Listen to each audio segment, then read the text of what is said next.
white folks admit that black people just want to be left alone. Black people want to be on their own. It's only some white folks that their nuts is actually touched. Do you get? They are the only ones that keep coming after what belongs to us. But anyways, when I see some white men actually trying to say some things like this, I feel like these are the few that really understood what black people want. But some that did not understand it and will not come directly beg us and tell us to educate them, they will still keep having problems with themselves because it is not ours. And one thing I've seen that really upset these people is the fact that no matter how hard they are trying, no matter how hard they are murmuring, no matter how hard they are trying so hard to pull black people down, black people are succeeding. They are rising. They are being successful. How sweet is that? But anyways, welcome to the channel. My name is Sonia. Subscribe, like, comment, and share. Credit belongs to original creators of every single clips and stitches we have in our today's episode. And yes, with that being said, let's dive right into this video and I'll be back with commentaries. Let's go there, guys. Black people want to be left alone. They don't want revenge. They don't want to replace us, as some extremist groups have said. They just want to live life in peace, the way they want to live. They want family, they want love, and they want to live in a society where they know they belong here. They want society to also know that they belong here. They want to walk out their door and not worry that they're going to be treated unfairly, or they're going to get that look like they're not welcome, or that someone's going to try to touch their hair like a zoo animal. Yes, they want they want white people to fix white problems of prejudice and ignorance and all the ways that a wrongful sense of superiority is baked into our society. Yes, they want that to change. Yes, they want acknowledgement for harms done. They don't want us to just explain things away or justify or gloss over things without really listening. But more than anything, they want to be themselves, fully express who they are, love who they are, be with their family, and live in peace. That's it. White people are obsessed with black people, which is why racists exist. Because in order to be racist, you need to wake up every day and just continuously think about why you don't like a person or a group of people based on the color of their skin. In response to my video about the Young Republican group chat in which they joked about racism, anti-Semitism, gas chambers, I got several responses like this saying, "You're acting like black people don't talk about white people the same way we talk about you in your group chats." Black people do not think about white people at all. And I know that's probably hard for you guys to comprehend because you think about us so much. Our lives do not revolve around what white people are doing, what white people are saying. We do not talk about you guys when you're not in the room. We don't talk about you even when you are in the room unless you do something.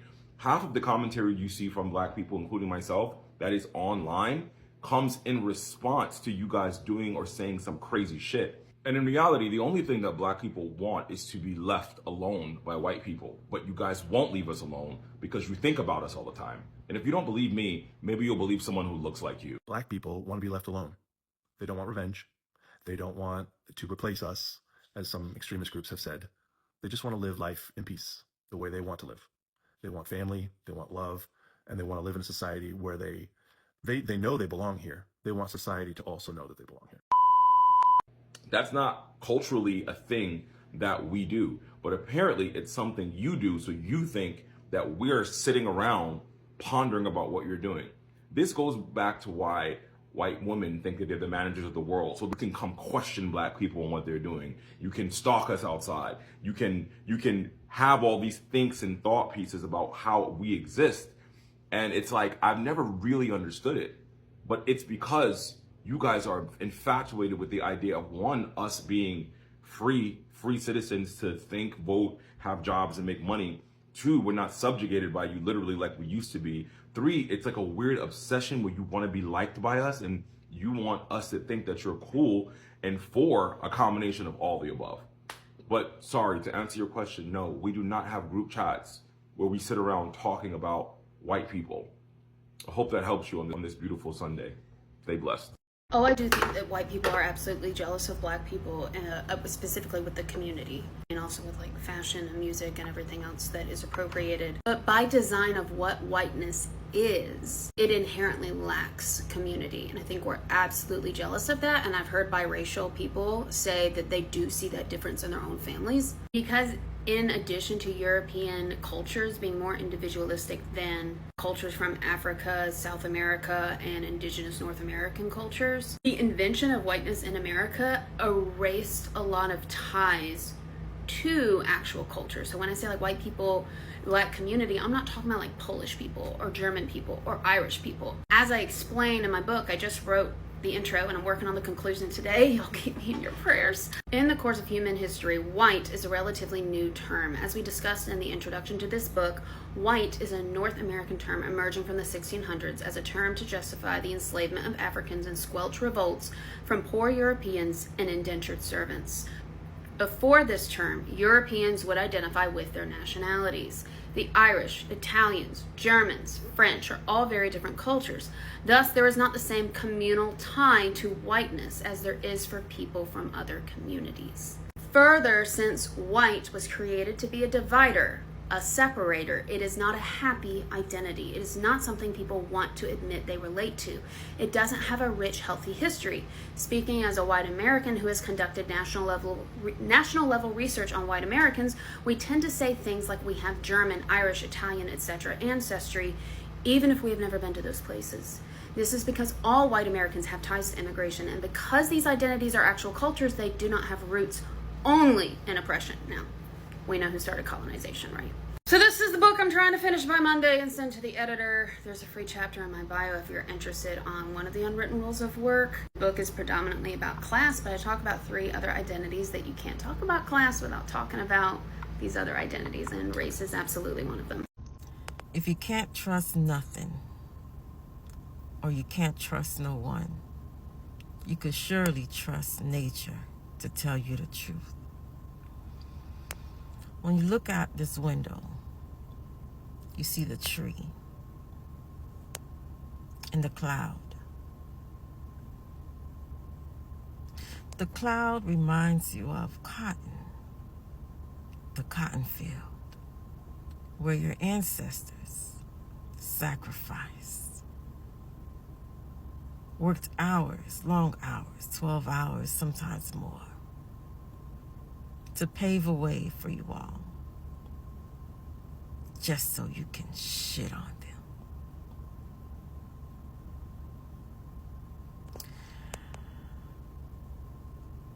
These clouds should be a reminder to you all of what you are fighting for every day, why you are here, and what is your purpose. These clouds out there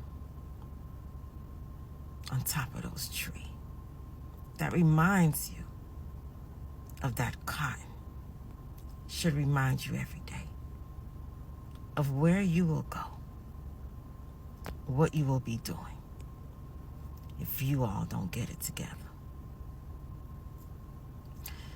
See, the cotton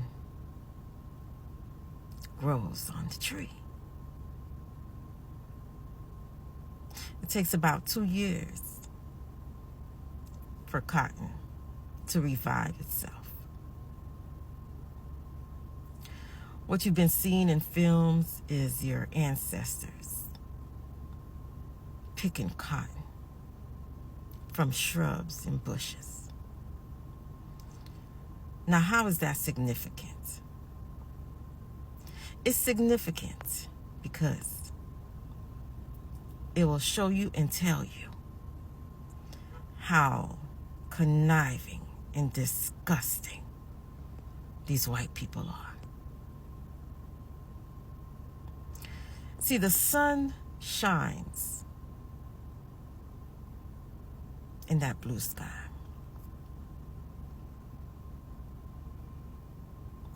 It rises in its sense. White people didn't want to work the cotton field. Not because they couldn't, but because they got a lot of pleasure of watching your ancestors sacrifice their lives, bleed, die, deteriorate. It was all for shits and giggles. The shrubs of cotton that you see was sprayed so that they wouldn't grow into trees. They used a growth regulator, a plant growth regulator, that instead of them waiting 2 years for that cotton tree to grow, they will stay as shrubs so your ancestors could break their fucking backs. So they can break their fucking backs. So they can sweat in the sun. So their hands could prick and bleed from that cotton.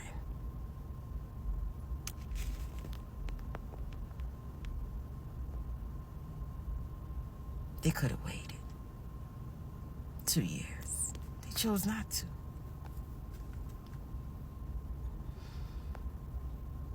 They've been playing this game. Manipulating shit. Trying to play God and shit. They're unnatural to this world. It was all for shits and giggles what they did to your ancestors. They enjoyed it. They could have waited for that cotton tree to grow. 2 years, that's all it took. They could have just made a little apparatus, a stick, go in that tree, pluck them down. They chose not to. They enjoyed their pain.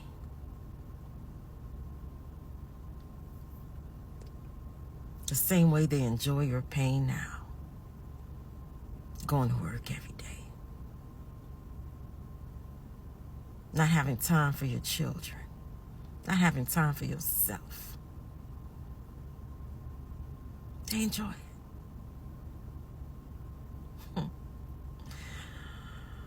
Even the diabetes, where you see your grandparents, your mothers, sometimes your kids pricking their fingers.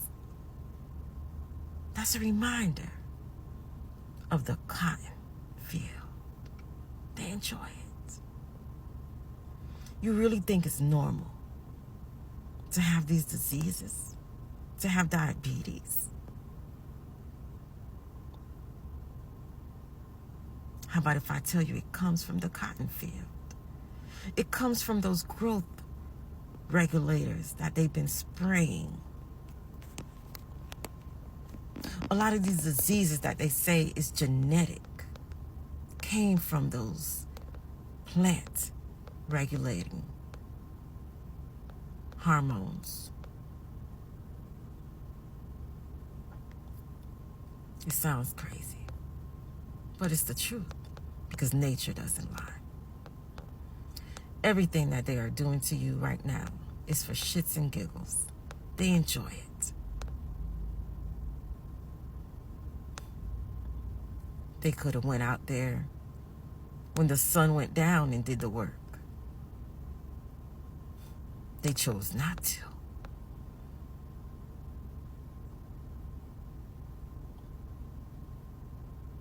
They could have worn some protective clothing and went out there. They chose not to. They got a pleasure out of the pain of your ancestors, as they do today. They get a pleasure when you cry, when you hear your son's been shot in the streets. They get a pleasure out of that shit.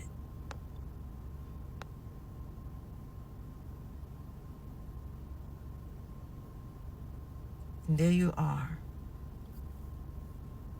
shitting on your ancestors every day.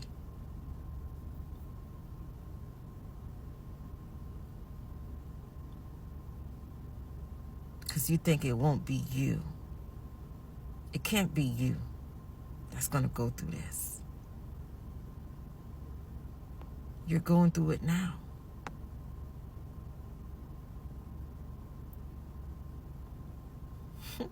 They just gave you some cheap clothing to put on. Put their names on it.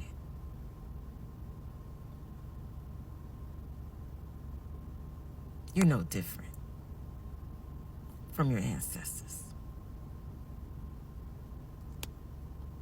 That's you right there, working that cotton field, working for that money. That's what it's made of. Hybrid cotton. It's hybrid, not even real cotton. Fake shit. Just so they could laugh at you. So before you say you're not your ancestor,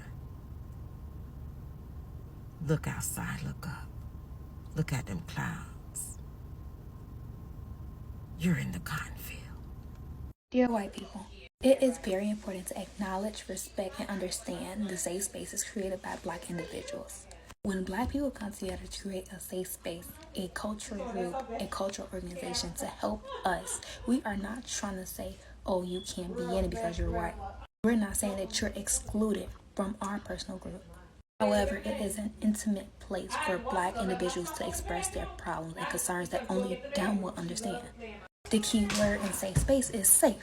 In the Black safe space, we talk about really, really difficult topics. We literally let down our wall and be so vulnerable to each other. Now, when people try to invade into that safe space, try to make themselves feel entitled to that safe space, that's when things go wrong. It's no longer a safe space because now you're getting hurt because of what this Black person is saying about their experience, and now you're taking it to your heart and you're like, oh, well, it's not all white people, or you shouldn't feel like that. Now you're invalidating that Black person's experience. Now you're causing a disturbance to that safe space, and you're taking away the safe from the space. Now, a huge issue I have seen with this topic is, why is there a Black safe space? Why is there a Black student union? Now, if I was to create a white student union, then that would mean I'm racist, right? And let me tell you something. All your points are invalid. You get mad at Black people for voicing their problems to the world. You tell us that we need to go somewhere else with it, that we need to stop it. And when we do that, and we create a safe space, we create a culture group, you get mad at us because now we're secluded. You get mad because you're not a part of the conversation anymore. Make that make sense. And no, I am not saying just because you're white, you cannot join a Black student union. What I'm really saying is to know your place and know your limits. Step out of your shoes for a second. Have a new mindset. A mindset willing to learn. And then you'll be great. Because now, instead of being a part of the problem, the reason why we created a safe space, you're now going to be a part of the solution. Anyways, welcome back, guys, and I hope you guys watched all of that clip, and that is why I'm so excited that this is actually coming from them, because at the end of the day, they knew that, let me not say they knew, let me say some of them knew that Black people are actually peaceful people. And I keep saying it, is it really difficult for us to want all of this? And yes, it's coming to pass. Because at the end of the day, we are not the problem. You are the problem. Why is it that on every single daily basis, you meddle in Black people's issues? You just want to dress like them and so on and so forth. Why all we are asking for is leave us alone. Mind your business. Stay in your lane. Do what you know how You think it is best for you, not us. Do you get? But will some of them leave us alone? No, they will not. They will still keep being in black people's business.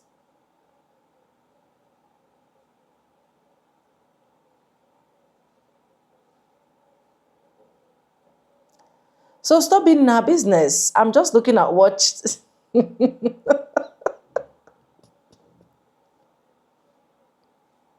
I'm just looking at what ChatGPT actually brought for me. Because if I decide to pull it out, anyways, let's go into it, right? And I just did a little research and I asked, like, why is it that white people don't want to stay away from black people? And he said, if you mean why some whites, and of which I was supposed to like some white, right, still involve themselves in black spaces or community despite racism and or cultural difference, these are the points. Genuine connection and shared humanity. Many white folks realize that race shouldn't divide human and they want to live, work, and build friendship with black people. And another one is curiosity or attraction to black culture. But these are the things that they still denying that they are not attracted to. Black culture has had a major influence worldwide through music, fashion, language, and creativity. And some white folks are drawn to that. Why they will still keep denying that they don't even want anything that is pertaining black. The third one I have there is social and economic structure. In many places, people of different race share neighborhoods, schools, and job. Separation isn't always realistic or possible, even if prejudice exists. Power dynamics. Sometimes white people presence in black spaces can come from a history of control or dominance, of which we already know that they always want to be in control, they always want to be in charge, they always want to dominate, they always want to outshine our shine. But we are still rising, we are still standing, we are still doing what the Lord asks us to do, right? Not wanting to stay away because they have always had power over how space and cultures are shared. Aliens and advocates. On the positive side, many white people actively choose to stand with black community against racism, of which I'm not disputing that. I know that some white people really know that this is what these people want, saying close as a form of solidarity. I so much love that. Anyways, let me not even go further because this is literally enough for us. Am I right or wrong? Let me know in the comment section. But one thing I know is that these people will literally not stay out of our business because these people want every single thing that we have. These people want to look like us. These people want to be like us. These people are obsessed with our color. These people are obsessed with everything about us. Who literally wants to be under the sun and turn green, purple, or red? That is why they want to be like us. That is why they want to roll like us. That is why they feel like, oh, every single thing, since we can't be like them, let's provoke them. Maybe that can actually pause them from succeeding in life. But still, black people are still moving fast and strong. But anyways, let me know what you think in the comment section. Credit belongs to original creators of every single clips and stitches we have in our today's episode. If you haven't subscribed, subscribe, like this video, drop me your comments, and lastly, do not forget to share. And this is just for educational purposes. I stand a chance to be corrected. Thank you so much for always coming back to watch my videos. I do not take you guys for granted. In fact, you guys are literally the best.